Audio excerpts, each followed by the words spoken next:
ولقد أنزلنا إليك آيات بينات وما يكفر بها إلا الفاسقون أوكلما عاهدوا عهدا نبذه فريق منهم بل أكثرهم لا يؤمنون ولما جاءهم رسول من عند الله مصدق لما معهم نبذ فريق من الذين أوتوا كتاب الله وراء ظهورهم كأنهم لا يعلمون واتبعوا ما تتلو الشياطين على ملك سليمان وما كفر سليمان ولكن الشياطين كفروا يعلمون الناس السحر وما أنزل على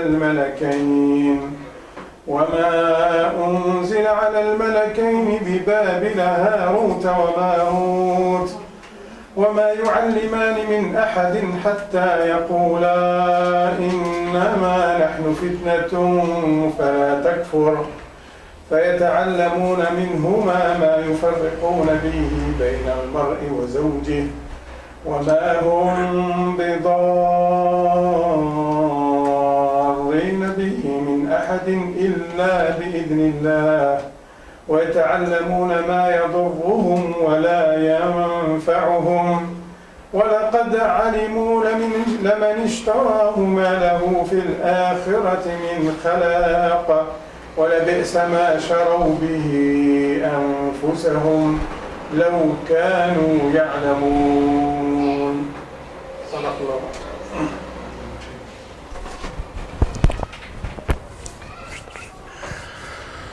بسم الله الرحمن الرحيم الحمد لله رب العالمين وصلى الله وسلم وبارك على سيدنا محمد وعلى آله وصحبه أجمعين.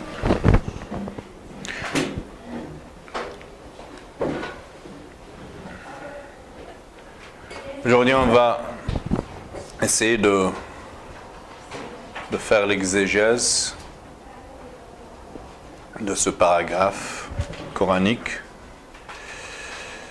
qui commence par le verset 100, c'est ça?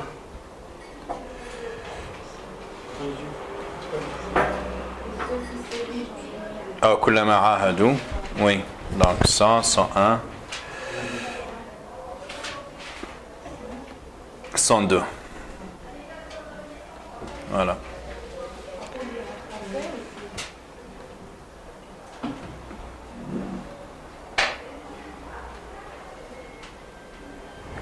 Allah subhanahu wa ta'ala dit dans ce paragraphe, je traduis, faudrait-il chaque fois qu'il conclut un pacte qu'une partie d'entre eux se détracte, le dénonce, c'est que plutôt la plupart d'entre eux ne sont pas croyants. Et quand leur vint d'Allah un messager, confirmant ce qu'il y avait déjà avec eux, certains à qui le livre avait été donné, jetèrent derrière leur dos le livre d'Allah comme s'ils ne savaient pas.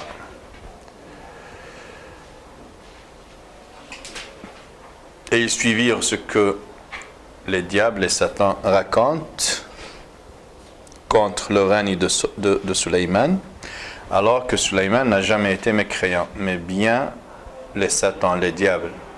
Ils enseignent aux gens la magie, ainsi que ce qui est descendu aux deux anges, Harut et Marut, à Babylone.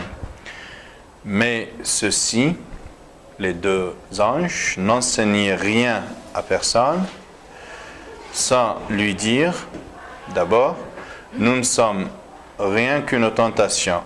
Ne sois pas mécréant. Ils apprennent auprès d'eux, donc les gens, ils apprennent auprès de ces deux anges ce qui sème la désunion entre l'homme et son épouse. Or, ils ne sont capables de nuire à personne qu'avec la permission d'Allah. Et les gens apprennent ce qui leur nuit et ne leur est pas profitable. Et ils savent très certainement que celui qui acquiert ce pouvoir de magie noire n'aura aucune part dans l'au-delà. Certes, quelle détestable marchandise pour laquelle ils ont vendu leurs âmes, si seulement ils savaient. Et s'ils croyaient et vivaient en piété, une récompense de la part d'Allah serait certes meilleure, si seulement ils savaient. Voilà une proposition de traduction. Je vais essayer de développer ce paragraphe coranique très, très important. Salam alaykoum wa barakatuh, qui commence bien avant ces versets coraniques. Donc Allah déjà, il commence par dire que ces gens-là sont très attachés à l'ici-bas et ils sont tellement attachés aux choses de l'ici-bas qu'ils sont prêts à tout faire pour les réaliser. وَلَتَجِدَنَّهُمْ أَحْرَصَ النَّاسِ عَلَى حَيَاةٍ وَمِنَ الَّذِينَ أَشْرَكُوا يَوَدُّ أَحَدُهُمْ لَوْ يُعَمَّرُ أَلْفَ سَنَةٍ. Donc tu les trouveras très attachés à l'ici-bas, ainsi qu'une partie des mécréants, n'est-ce pas? Et tellement ils n'ont rien cultivé de bien ici-bas que l'idée même de rencontrer Allah leur répugne, n'est-ce pas? Leur est exécrable parce qu'ils savent qu'ils n'ont rien préparé pour rencontrer l'être suprême, n'est-ce pas? Mais Allah dit quelle que soit la longévité qui sera la leur, n'est-ce pas? Même s'ils vivront 1000 ans, n'est-ce pas? Cette longue longévité ne leur sera d'aucun secours, n'est-ce pas? Et ne leur fera pas éviter la géhenne, le châtiment douloureux de la géhenne. وَمَا هُوَ بِمُزَحْزِحِهِ مِنَ الْعَذَابِ أَنْ يُعَمَّرْ. Le fait qu'il réalise cette longévité, qu'il vive aussi longtemps qu'il le voudra, n'est-ce pas? Viendra le jour où il quittera, bon gré mal gré, n'est-ce pas, cette vie, et il aura à rendre des comptes auprès d'Allah subhanahu wa ta'ala. Ensuite, il enchaîne en le faisant un pic. Vous voyez la rancune de cette partie de juifs. Tellement ils en voulaient au prophète, ils le jalousaient, ils l'enviaient par rapport à cette révélation, parce qu'ils espéraient que le prophète soit des leurs. Et comme leur vœu ne s'était pas réalisé, ils en ont voulu au prophète, ils l'ont envié, n'est-ce pas, jalousé, jusqu'à s'en prendre à l'archange Gabriel qui servait de médiateur entre Allah et le prophète Mohammed, n'est-ce pas? Et il avait pour lui du ressentiment, de la haine et de la rancune. Et Allah subhanahu wa ta'ala de leur dire من كان عدوا لجبريل فإنه نزله على قلبك بإذن الله مصدقا لما بين يديه. Dans le verset 97, dit quiconque est ennemi de Gabriel, que c'est lui qui, avec la permission d'Allah, a fait descendre sur ton cœur cette révélation qui déclare véridique les messages antérieurs, c'est-à-dire les messages qui sont en leur possession eux-mêmes, n'est-ce pas? Et qui sert aux croyants de guide et d'heureuse annonce. Dit quiconque est ennemi d'Allah, de ses anges, dans Gabriel bien sûr, ses messagers, de Gabriel et de Michaël, alors sera son ennemi, car Allah est l'ennemi des infidèles. Voilà, dans leur inimitié, dans leur haine, n'est-ce pas, dans leur envie et jalousie, ils en sont arrivés à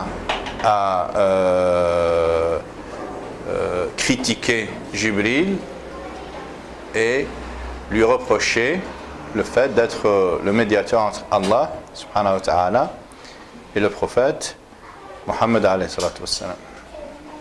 Voilà. Après, de verset 99, 101, et quand leur vint d'Allah un messager, confirmant ce qu'ils avaient déjà comme valeur véridique, n'est-ce pas?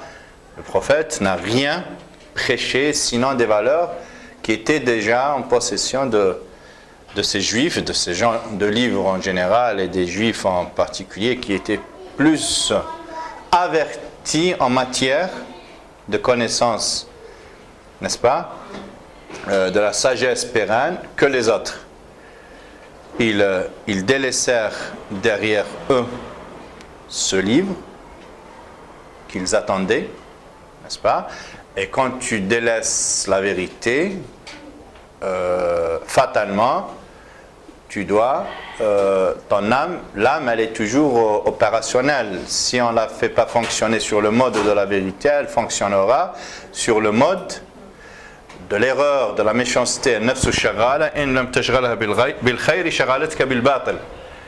Voilà, quand ils ont délaissé le livre, le vrai, ils étaient obligés de se rabattre sur les livres contrefaits, n'est-ce pas, sur la contrefaçon.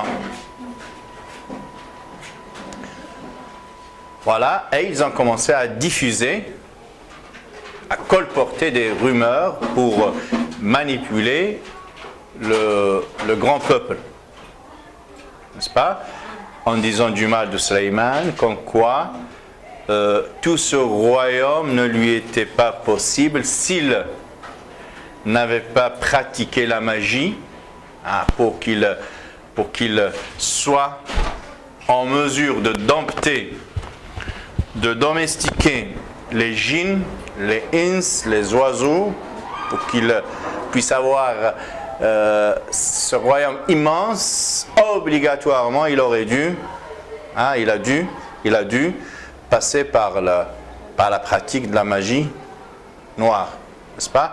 Et ils ont même fomenté des découvertes archéologiques, n'est-ce pas? Selon lesquelles ils ont trouvé sous son trône des missives, des échanges épistolaires, des amulettes, n'est-ce pas, des talismans. Gris-gris, exactement, des talismans. Voilà. Que Sulayman utilisait pour diriger, pour enrôler, pour endoctriner, n'est-ce pas, pour mettre sous son aisselle, n'est-ce pas, l'ensemble du royaume. Donc ils ont fomenté des fouilles archéologiques, ils continuent à manipuler des fouilles archéologiques au-dessous de l'Aqsa, de la mosquée de Jérusalem, pour trouver le fameux, voilà. Et ils sont allés très loin dans l'histoire, parce que là, c'est 1000 ans avant Jésus-Christ, n'est-ce pas? Les fouilles archéologiques ne remontent pas très loin dans l'histoire. C'est 970 avant Jésus-Christ. Sulayman a vécu vers cette date-là. Ils sont allés plus loin jusqu'à la période babylonienne, voilà, qui remonte à peu près 4000 ans avant Jésus-Christ, 3800 avant Jésus-Christ. Voilà. Pour déterrer un épisode, en le manipulant, bien sûr, l'épisode a bel et bien existé, n'est-ce pas? Babylone, j'ai expliqué hier, Babil, Bab, Ayoul, c'est Bab, la porte, Ayoul, c'est Allah, la porte d'Allah, n'est-ce pas? Babil, c'était une communauté qui vivait sur les deux rives de l'Euphrate, un peu vers le confluent des deux fleuves, l'Euphrate et le Tigre. Voilà.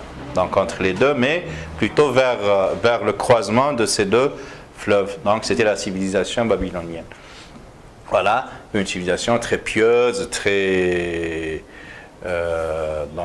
respectueuse de la révélation, des valeurs divines. Voilà. Et pendant ce temps, il y a eu des charlatans, des sorciers, des tyrans qui voulaient mettre au pas la population, n'est-ce pas? Et pour ce faire, donc il fallait d'abord l'éloigner de la droite raison, n'est-ce pas? Fondée sur la lumière de la révélation, il fallait d'abord la manipuler, l'éloigner des valeurs, des vraies valeurs, pour qu'il leur soit possible de mettre sous aisselle, manipuler, endoctriner cette population. Et donc ils ont réussi leur exploit, et Allah, voulant justement remédier à cette situation, rappeler, redresser la société, il a envoyé 2 instructeurs angéliques, Harut et Marut, justement, pour enseigner, former, quasiment une formation à l'endroit gratuite, à l'endroit de l'ensemble de la population, pour les instruire en matière de magie noire.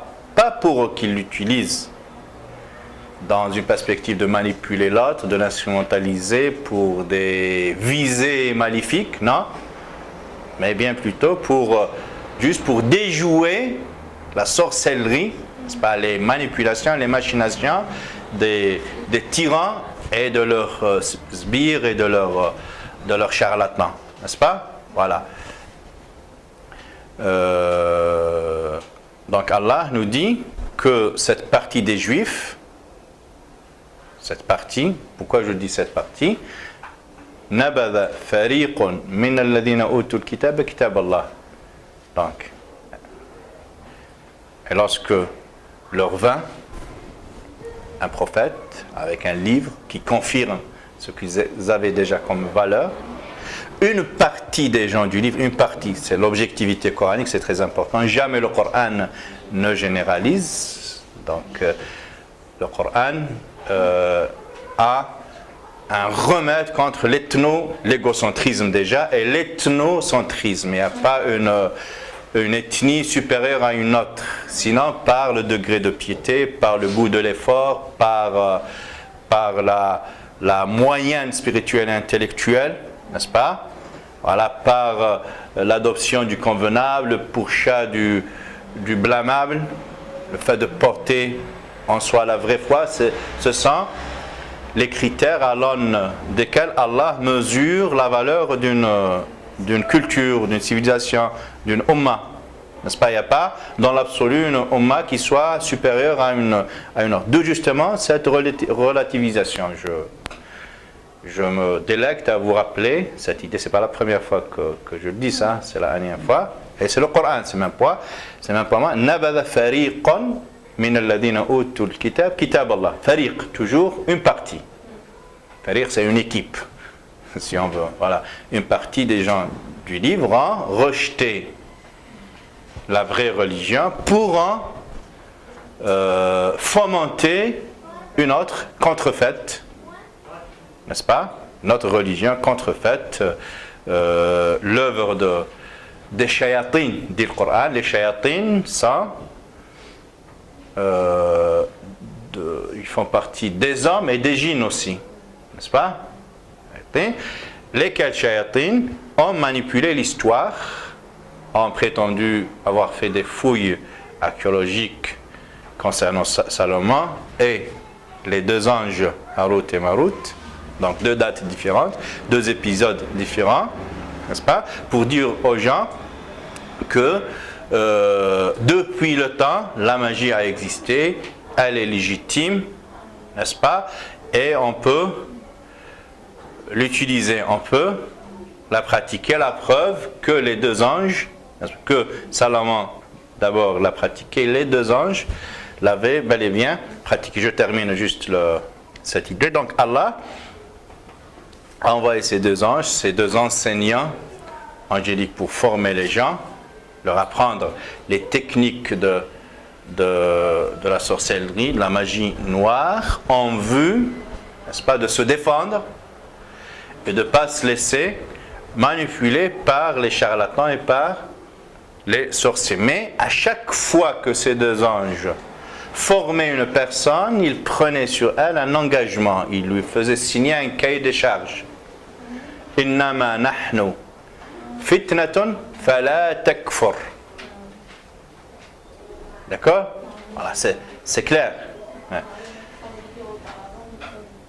Donc je répète, donc c'est cette partie des Juifs, n'est-ce pas, qui ont délaissé le livre derrière eux pour en fomenter un autre contrefait, sont en vérité des shayatins qui, pour manipuler les gens, ont fait circuler une rumeur, n'est-ce pas, concernant Salomon, cet épisode, et aussi les deux anges, n'est-ce pas, à l'époque babylonienne, voilà, qui consiste à dire que Salomon pratiquait le sihr et aussi les deux anges. Mais systématiquement, Al-Qur'an, à deux reprises, il n'a pas attendu pour répliquer. Le premier épisode, il a répliqué.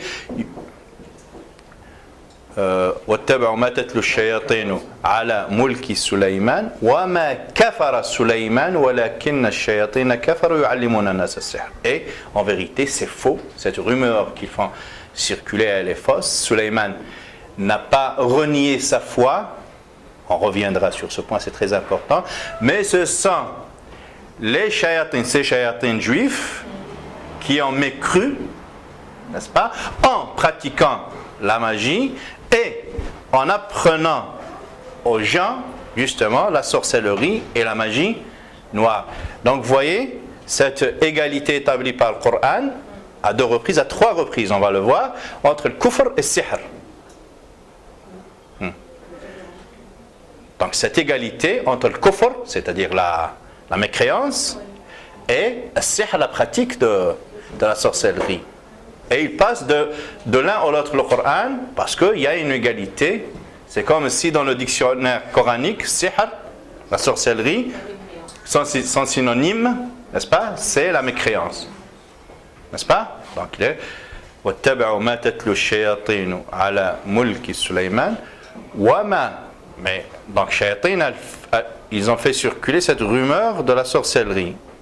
Et plutôt de dire, c'est le Coran, plutôt que de nous dire mais en fait Sulayman n'a pas pratiqué la sorcellerie, parce que la rumeur consistait en ceci, de dire que Sulayman pratiquait la sorcellerie, oui ou non?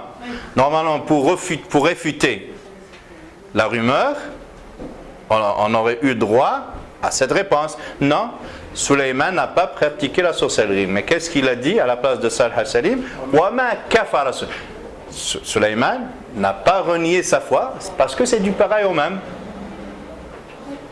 Est-ce que vous suivez le raisonnement? Wa ma kafara Sulayman. Personne n'a traité Sulayman de mécréant. On a juste entre guillemets, c'est pas pour banaliser, hein, on a juste accusé, calomnié Sulayman pour avoir pratiqué la magie. Et plutôt de dire non, il n'a pas pratiqué, il a dit non, il n'a pas blasphémé, non, il n'a pas apostasié, non, il n'a pas renié sa foi. Vous voyez? Parce que pratiquer la magie dans le Coran est égal à mécroire, n'est-ce pas, à blasphémer, à renier sa foi. C'est très important comme égalité. Voilà. واتبعوا ما تتلو الشياطين على ملك سليمان وما كفر سليمان ولكن الشياطين كفروا يعلمون الناس السحر. Mais ce sont ces shayatins qui ont mécru en apprenant aux gens la sorcellerie. Encore une fois. Donc la définition elle est un peu plus claire, n'est-ce pas? يعلمون الناس السحر وما أنزل. Et ils leur apprennent aussi, donc ces shayatins, ils apprennent aux gens ces techniques révélées par Allah aux deux anges pour, normalement, déjouer la sorcellerie, contrer l'envoûtement, n'est-ce pas? La preuve, en fut que les deux anges, à chaque fois qu'ils apprenaient à un citoyen de la cité ces techniques, ils prenaient sur lui l'engagement de ne pas l'appliquer, la pratiquer à des fins maléfiques, préjudiciables, n'est-ce pas, et égoïstes. Voilà. وما يعلمان من أحد حتى يقولا إنما نحن فتنة فلا تكفر. Encore une fois, nous sommes, et à chaque fois qu'il formait quelqu'un sur ces techniques, il lui disait, nous sommes une épreuve, n'est-ce pas, notre enseignement est une épreuve, parce que c'en est une, c'est une arme à double tranchant. Tu peux l'utiliser comme nous le voulons, c'est-à-dire à des fins salutaires, n'est-ce pas, comme tu peux l'utiliser, si tu le veux, n'est-ce pas, à des fins égoïstes et préjudiciables et nuisibles à la société. Fala takfur, n'apostasie pas, ne renie pas ta foi, parce qu'en pratiquant encore une fois la sorcellerie, n'est-ce pas, tu mécroiras, tu renieras ta foi. Vous voyez, à trois reprises dans un seul paragraphe, Allah équivaut, n'est-ce pas, il établit cette égalité entre le kufr et le sihr, entre la sorcellerie et le fait de renier sa foi. Je ne sais pas si vous suivez c'est très important de... Et le Coran nous dit, mais malheureusement les gens, bien sûr, ils succombent à leur passion, ils cèdent devant la tentation, ils sont foudroyés par le pouvoir, parce que la magie est un pouvoir. Si le pouvoir politique contrôle les corps, le pouvoir magique contrôle les esprits, les âmes. Tu vois, donc, et si le pouvoir politique te contraint physiquement à adopter des lois, n'est-ce pas, tu pourras toujours développer une résistance psychologique, le repousser, le refuser et attendre, n'est-ce pas, l'occasion pour t'en débarrasser. Parce que tu nourriras cette haine par rapport au pouvoir politique qui s'exerce en fait sur ton extériorité. Mais le pouvoir magique, il te prend de l'intérieur, avec ton consentement. Tu vois, tu acceptes d'être dans les chaînes, dans les fers, n'est-ce pas, volontairement, avec plaisir. Voilà. D'où justement la gravité de ce pouvoir, et les gens en général cèdent facilement devant le pouvoir. Alors là, quand le pouvoir est aussi hégémonique, n'est-ce pas, il va exercer sur les gens une emprise, une épreuve, une fitna, dit le Coran. Fitna, c'est une vraie fitna, c'est une épreuve difficilement vivable. Ah ben, voilà. Donc, mais les gens cèdent devant ce pouvoir de la magie et ils l'utilisent dans un certain nombre de secteurs, notamment le Coran, il en cite un, c'est pas le plus dangereux, apparemment, c'est le fait de désunir, n'est-ce pas, des personnes qui ont été liées par les liens sacrés du mariage. C'est l'exploit le plus redoutable de Shaitan. On a cité une fois un hadith prophétique dans Muslim, dans lequel le prophète ﷺ nous donne une image, n'est-ce pas, très édifiante sur Shaitan, sur le patron, sur Iblis, pour imiter Dieu dans son règne. Et lui-même, il installe son trône dans l'eau, n'est-ce pas, voilà, et il envoie ses soldats. Et en fin de journée, chaque soldat revient lui rendre des comptes. Voilà. Mais Shaitan n'est jamais, Iblis, donc le printemps n'est jamais satisfait. Celui qui lui dit, je suis resté avec lui jusqu'à ce qu'il a bu, jusqu'à être en état d'ébriété, d'ivresse, de plus contrôlé, et à Shaitan de lui dit, c'est pas grave, il va s'en remettre, n'est-ce pas? Je suis resté après lui, à lui suggérer, n'est-ce pas, à lui insuffler, à lui projeter la pollution satanique jusqu'à ce qu'il eût fait ça et lui dit, c'est pas grave, tu n'as rien fait. Jusqu'à ce que lui vient le soldat le plus méritant et il lui dit, je suis resté avec eux, les deux, le couple, jusqu'à avoir désuni, cassé le mariage. Et il lui dit, toi, et il le rapproche et il en fait un acolyte qui fait partie de la cour rapprochée. C'est vrai.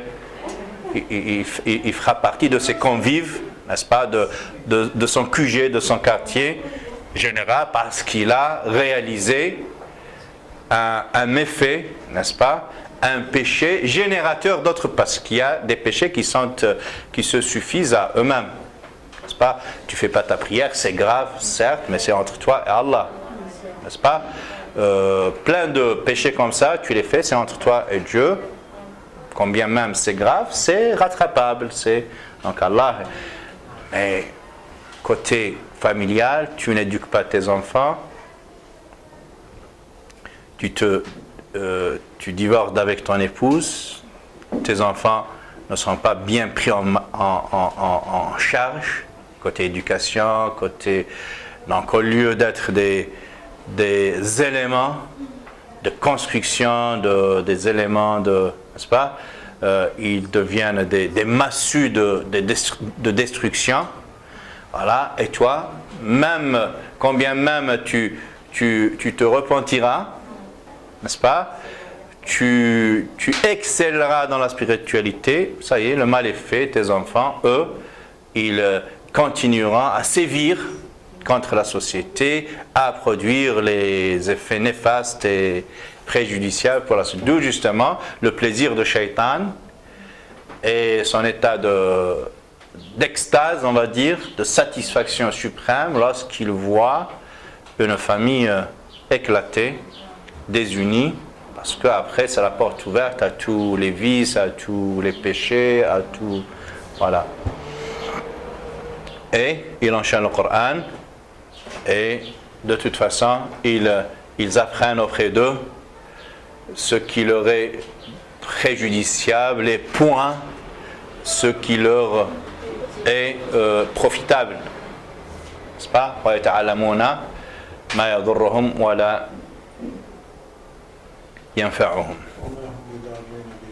وَمَا هُمْ بِضَارِّينَ بِهِ مِنْ أَحَدٍ إِلَّا بِإِذْنِ اللَّهِ. Bien sûr, le sihr, comme toute volonté de nuire à l'autre, n'aura son effet sinon dans ce monde de causalité. N'est-ce pas? C'est Allah qui a fait que lorsqu'on approche le feu d'un produit comestible, n'est-ce pas, ça prend. Donc le feu prend, donc ce sont des causes. Voilà, le sihr, il n'a pas cette capacité intrinsèque de nuire. C'est Allah qui a permis qu'il y ait ces effets à des degrés divers, n'est-ce pas, de zéro jusqu'à très grave, parce que Allah nous dit dans le Coran, Inna Allah yudafi'u 'anil ladina amanu. Certes, Allah prend la défense, protège ceux qui portent en eux la vraie foi. Ibn al-Qayyim disait, celui qui s'acquitte de ses obligations, s'abstient des péchés majeurs, se repentit des péchés mineurs, qui nourrit quotidiennement son cœur par un wird coranique, donc par une récitation coranique, il sera immunisé contre toutes sortes de mauvais sorts, l'aïn, de mauvais œil, de sihr, n'est-ce pas? Donc il ne sera point atteint spirituellement et intellectuellement. Sinon, bien sûr, physiquement, ça, nul n'est à l'abri. On te met dans ton assiette du poison, des produits hallucinogènes. Ah, ça c'est personne ne peut être à l'abri de ces ces poisons, n'est-ce pas? On parle de psychologiquement, spirituellement, intellectuellement. Rien ne peut ébranler un homme de foi dans sa foi, n'est-ce pas? Ni mauvais œil, ni magie noire, n'est-ce pas? Voilà. Après, bien sûr, il faut faire attention de pas consommer n'importe quoi. Si on te met du poison dans ton assiette, donc ça peut tuer, ça peut produire les effets intrinsèques à ce produit. On te délivre un produit hallucinogène, tu vas halluciner, n'est-ce pas? Tu vas halluciner, tu risques de te défenestrer, voilà, de minimiser le danger, voilà. Notre exégète Ibn Ashur, dans sa compilation exégétique, il dit qu'il y a 3 piliers. La sorcellerie repose sur 3 aspects, sur 3 piliers. Hein? Il dit, et moi je trouve le premier c'est le plus important, c'est l'intimidation, c'est le fait de exagérer le pouvoir de ces gens-là. C'est la partie la plus cruciale, la plus importante, la plus dangereuse. Voilà, le fait de mettre la Ummah, de la conditionner de manière à qu'elle devienne précaire, vulnérable, et la pousser vers ces charlatans. Voilà. Moi, je remarque par exemple que notre communauté à Marseille, je n'ai jamais vu ça. En Algérie, je n'ai jamais vu ça. Ce niveau déconcertant, affligeant et qui fait peur, hein, donc effrayant, de bassesse spirituelle, de platitude intellectuelle. Les gens, ils accordent foi et confiance à ces gens-là, subhanallah. Donc je les trouve des gens qui ont réussi leur vie, des gens qui ont fait une bonne scolarité, donc qui se sont forgés une bonne logique, n'est-ce pas? Mais dès lors qu'il s'agit de ce domaine, ils sont pires que les ignorants, n'est-ce pas? Et ils se livrent à ces gens-là, pieds et mains liés, voilà, tel mort devant devant celui qui fait le lavage mortuaire. Donc il s'abandonne honnêtement, complètement à ces gens-là. Et nous-mêmes, les imams, sommes en grande partie responsables, à force de matraquer autour de ruqya, de sihr, de l'ayn, le simple fait d'exagérer la portée de ces choses-là, de les surdimensionner, n'est-ce pas? Alors que le Coran, il n'en a pas parlé. Au contraire, on va voir quelques passages. S'il y a quelqu'un qui instrumentalise l'autre, ce sont les ins qui sont censés instrumentaliser les autres. Ce n'est pas le contraire. Nous sommes mieux équipés intellectuellement, mieux équipés psychologiquement pour les instrumentaliser, pour les mettre au pas. N'est-ce pas? Et pas le contraire. Et ce qui leur fait pousser des ailes à ces djinns, c'est cet état de colonisabilité. On est colonisable, habitable, cet état d'habitabilité par les djinns qui leur fait pousser des ailes et qui leur donne du punch et de l'arrogance. Wa annahu kana rijalun min al-insi ya'udhuna bi rijalin min al-jinni fazaduhum rahaqa. Et il y avait ce qui a fait pousser des ailes, ce qui a donné de l'arrogance, n'est-ce pas, le sentiment de supériorité à ces djinns, c'est le fait qu'un très grand nombre de ins se réfugient, n'est-ce pas, auprès d'eux, leur demande protection, n'est-ce pas, voilà, viennent vers eux demander leur secours, leur assistance. Donc cette condition de valet, n'est-ce pas, cette condition d'esclaves que les hommes acceptent pour eux, c'est cette condition qui fait de l'autre, c'est-à-dire du djinn, quelqu'un d'arrogant qui lui donne des idées. N'est-ce pas? Moi, j'ai toujours donné cet exemple. Si toi, à chaque jour, quand tu passes à côté d'une personne un peu débile et tu feins t'évader une, deux fois, il va te courir après.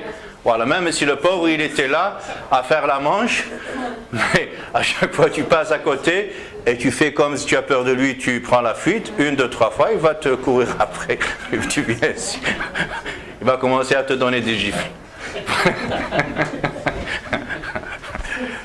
Et oui, c'est exactement pareil. À force de les surdimensionner, ces djinns, les pauvres, eux, ils sont très limités dans leur intelligence. C'est vrai, Allah leur a donné par rapport à leur fonction, à leurs conditions, une capacité de locomotion assez intéressante.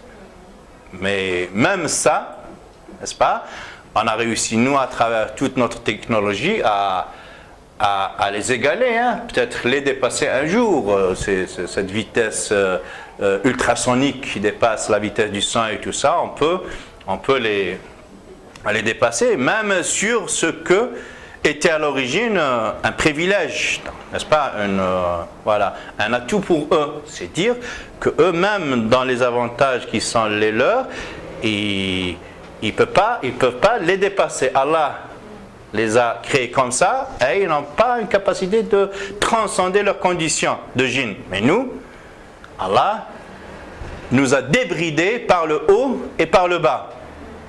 Par le haut, on peut s'élever, n'est-ce pas, et réaliser des choses qui ne traversent même pas l'esprit de l'homme, n'est-ce pas?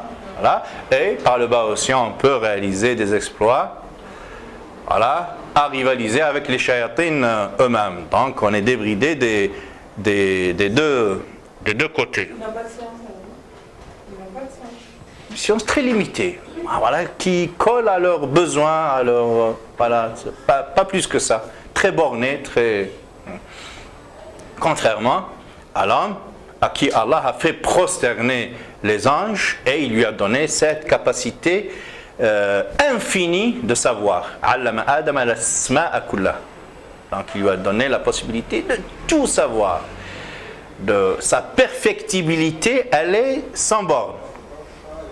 Peut se perfectionner, n'est-ce pas, sans limite.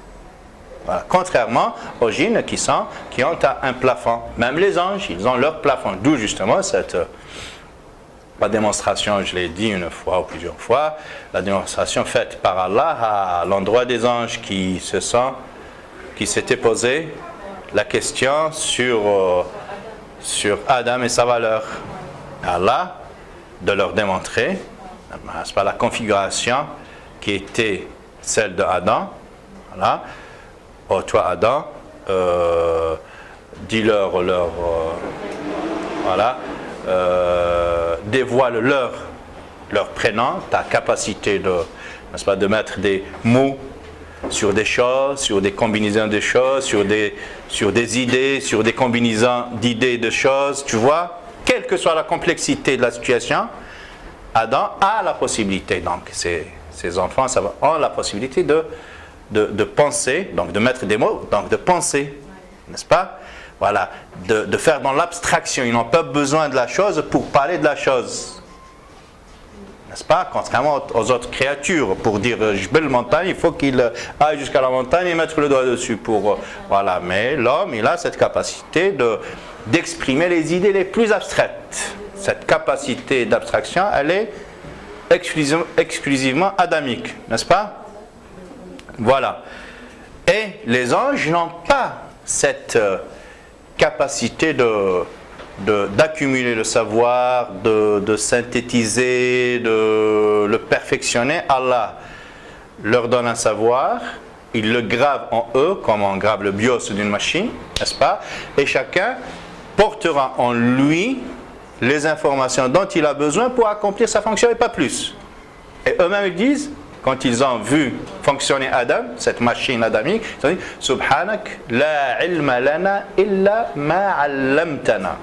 Exalté sois-tu, on a de savoir, de possibilités d'en acquérir d'autres savoirs, sinon ce savoir que tu as gravé en nous. On est ainsi configuré, paramétré par toi chacun pour accomplir la mission qui est la sienne, l'un pour ramener la révélation, l'autre pour faire tomber la pluie, l'autre pour protéger l'homme. له معقبات بين يديه ومن خلفه يحفظونه من أمر الله. Donc, et des anges se relaient, n'est-ce pas, sur l'homme pour le protéger entre ses mains et derrière lui. Donc, il l'entoure, min amrillah, contre toute éventualité, contre toutes sortes de dangers. Donc, et chaque ange peut, si vous voulez, un jour confier à Al-Hassalim de nous faire un cours sur les anges, n'est-ce pas? Oui, c'est facile, juste pour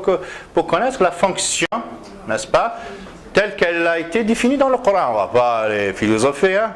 Donc, mais c'est vrai. Voilà. Dans le Coran, les différents anges, pas tous les anges, un certain nombre, les scribes, n'est-ce pas, qui ont la charge de co-signer tout ce que tu fais, n'est-ce pas, le fixer sur une table, ceux qui te protègent, ceux qui demandent pardon pour toi, ceux qui soutiennent le trône, ceux qui s'occupent de récupérer les âmes, n'est-ce pas? Voilà, quand ton heure sonne, n'est-ce pas? Voilà, et vous verrez que chaque ange, n'est-ce pas, a sa fonction et il n'a de savoir, sinon le savoir qui est indispensable dans l'accomplissement de son métier, de sa fonction. Contrairement à l'homme, qui peut être multidisciplinaire, qui peut... Oui, Shahrazad. Oui, les anges qui récupèrent, il y en a plusieurs, on n'a pas... Qul, voilà, Qul, et après il y a un cortège qui... voilà. Qul yatawaffakum malakul mawt alladhi wukila bikum. Un seul. Après, bien sûr, dès qu'il fait sortir, vous voyez qu'il y a des micro-spécialités. Il y aura un cortège angélique qui vient récupérer l'âme selon l'état de perfection ou de dégradation, de dégénérescence de l'âme. Elle aura droit au cortège angélique qui correspond à son état. Donc, s'il s'agit d'une âme embellie par l'adoration, enjolivée par la foi, n'est-ce pas, elle aura besoin d'un cortège, n'est-ce pas, de fête, avec des habits, avec d'une beauté extraordinaire pour se la disputer. Donc, voilà. Et elle-même, elle sortira, nous dit le prophète sallam, du corps, telle une goutte d'une bouteille, donc avec aisance. Contrairement à l'autre qui se dispatche dans le corps, n'est-ce pas? Et l'ange n'arrive à l'arracher que très difficilement, et il donne l'image du bâton qu'on utilise pour battre la laine, n'est-ce pas? Elle met un bâton pour le sortir de cette laine.